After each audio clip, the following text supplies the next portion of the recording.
What's up, guys? Mike here, and welcome back to another edition of Division by Division Draft Grades.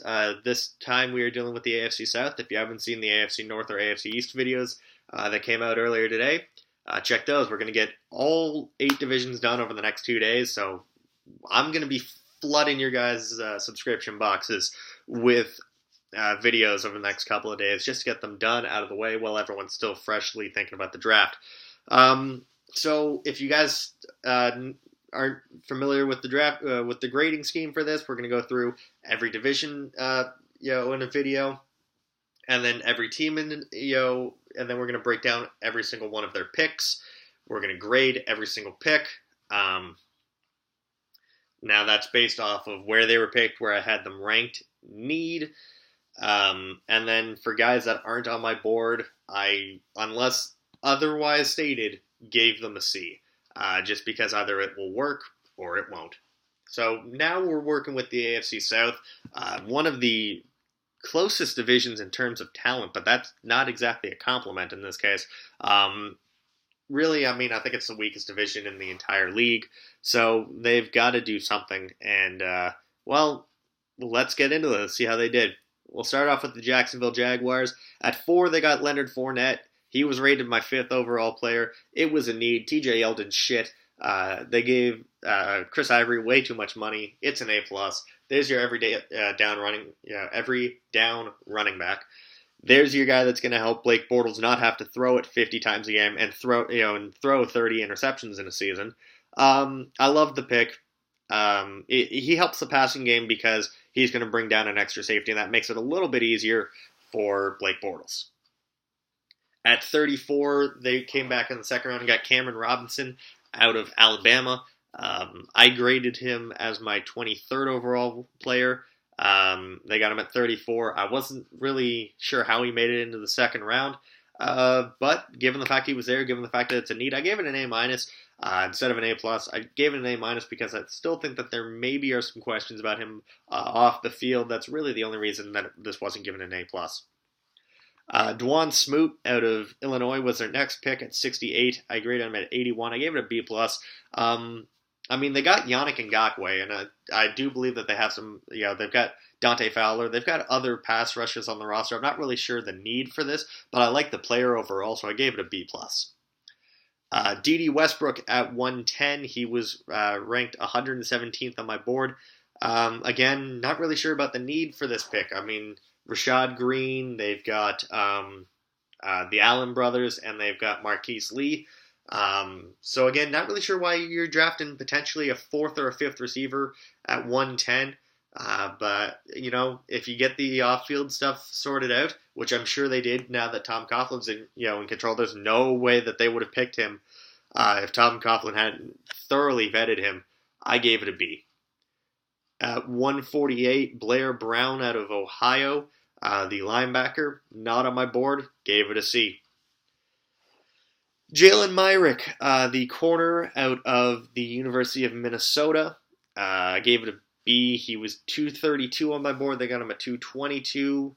I'm not really sure what his role is going to be on this team, but I'm sure he'll probably play some special teams. He's a solid tackler for a corner. I like the pick. I gave it a B. And then Marquez Williams, a fullback. I can't remember out of where. He wasn't on my board. I gave it a C. So A+, A-, B+, B, C, B, and a C. Tabulate that together. That's a B+. A solid draft for the Jaguars. I think that they need to finally be putting all of these really good picks together and actually be making a run at the division. Next up, the Indianapolis Colts, and I don't really know if there are too many teams that outdrafted the Colts, especially considering this is Chris Ballard's first draft. He really knocked it out of the park. Let's go in depth. Malik Hooker at 15. He was my 6th overall player. I was shocked he was still there for them. Obvious A+. Again, you got a top 10 talent at 15. Top 10 lock at 15. There's no way around that. They nailed it. Come back again at 46, and another guy who probably could have gone round 1 is still there for them in Quincy Wilson. He was my 32nd overall player. Gave it an A-. They really needed to fix the secondary, and they did a great job of it. I think he comes in, starts day one across from Vontae Davis, and gives them a nice number 2 corner that they can groom into a number 1. At 80, they got Terrell Basham, a pass rusher out of the University of Ohio. By the way, is there any better name for a pass rusher than Terrell Basham? Like, oh man, and it fits his play style so well because he's a power rusher. And I like the pick. I think that they're definitely going in the right direction as far as finally fixing that defense that's been bad for so long. He was great at 95. They got him at 80. Maybe a slight reach, but in round 3, it really doesn't matter that much. I gave it an A.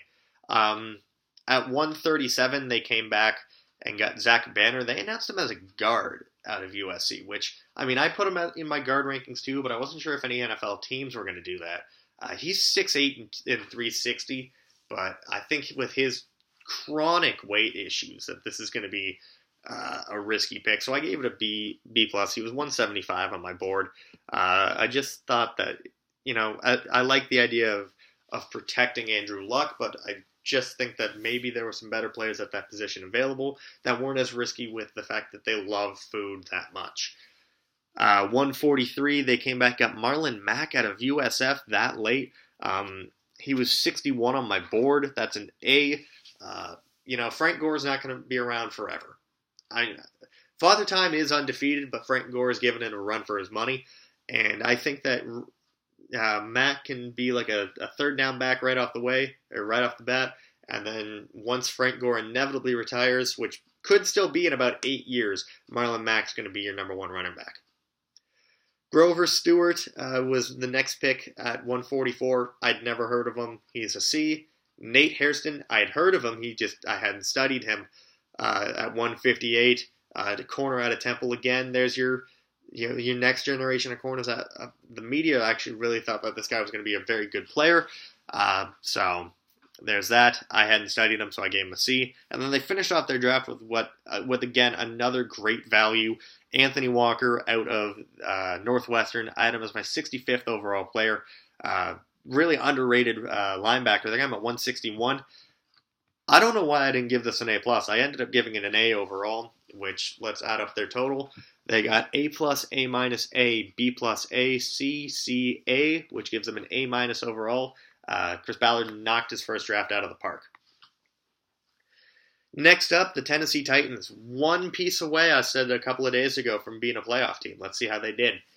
At 5, they got Corey Davis, the wide receiver out of Western Michigan. He was my 9th overall player. I give it an A-. I love Corey Davis. He was my number 2 wide receiver and one of my favorite players to watch in this whole draft. I gave it an A- though instead of an A or an A+, because again, talent still left on the board. Jamal Adams was there.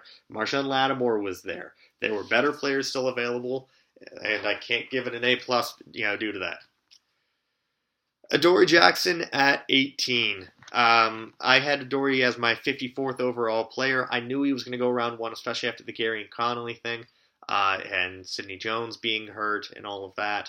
But I just think that this was maybe a little bit too early. I know Tennessee wanted to trade out of that pick and move back. Maybe they should have done it, and then I would have been a little bit happier with this pick, but I gave it a C. Coming back day 2, they didn't have a second rounder, so in round 3 they got Taywan Taylor out of Western Kentucky at 72. He was my 71st overall player. I gave it an A-. I really like it. I thought that it was a little confusing, though, because I felt kind of the same way about Taywan Taylor that I felt about Tajay Sharp last year. And I'm just kind of wondering what they're going to do with some of these guys. Tajay Sharp, Taywan Taylor, kind of the same player. Are they going to put them both in the slot? I don't really know, but all I know is I really like the Taywan Taylor pick. I gave it an A-. So, after the first 3 picks, it was looking all fine and dandy for Tennessee, but it kind of fell apart after that. Jonnu Smith out of FIU, the tight end at 100. Hadn't put him on my board. It's an automatic C. Jayon Brown out of UCLA, the linebacker. Hadn't put him on my board because I hadn't watched him. Automatic C. Corey Levin, I believe he was an offensive lineman. 217, hadn't put him on my board. Automatic C. Josh Carraway at 227. I had him rated at 270. It kind of fits a need. He's going to be a rotation pass rusher. Gave it a B-. Then Brad Seaton, who again I believe is an offensive lineman. Hadn't put him on my board. It's a C. And then they kind of touched my heartstrings a little bit. They got a Cal kid at 241 to end their draft in Kalfani Muhammad. But he wasn't on my board. I honestly wasn't convinced he was going to get drafted. He did at 241, so I didn't think he was going to get drafted, though, so I hadn't studied him in depth, so I gave him a C. Which, I mean, after that, A-, C, A- start, it was looking good, and then they got a whole bunch of C's after that with a B- in between, which gives them a C+ overall. Really not a big fan of Tennessee's draft this year.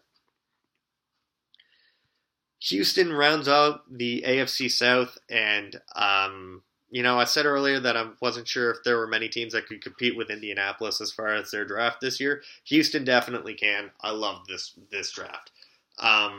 They start off with Deshaun Watson. They don't really give up much to go from 25 to 12, and they get my 14th rated player on the board, my QB1. I give it an A- for sure.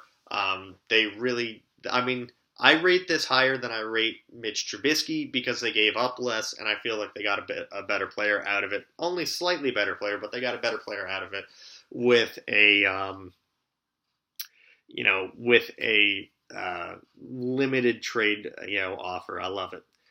Come back in round 2 and get Zach Cunningham, the linebacker out of Vanderbilt. Again, another great pick. Someone that I think you can kind of use him as like a third linebacker to start, considering they've got McKinney and they've got Cushing. Cushing's getting up there in age, and I think that those two guys are really going to help Zach Cunningham fix his tackling issues. He has a little bit of a consistency issue as far as wrapping up, and he can kind of devolve, get tired, and go into arm tackles after a bit. So again, third linebacker right off the bat, and then when you come back, next year, I think he's your starter. I gave it an A-. Then they got Deontay Foreman, at the running back out of Texas, at 89 items. My 41st overall player, I gave it an A+, obviously.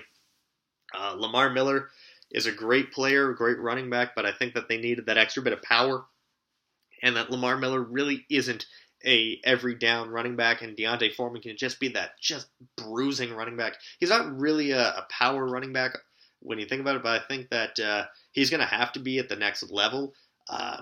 I think that when you give him a weight room and tell him, like, listen, we want you to be a bruising back, he's going to listen.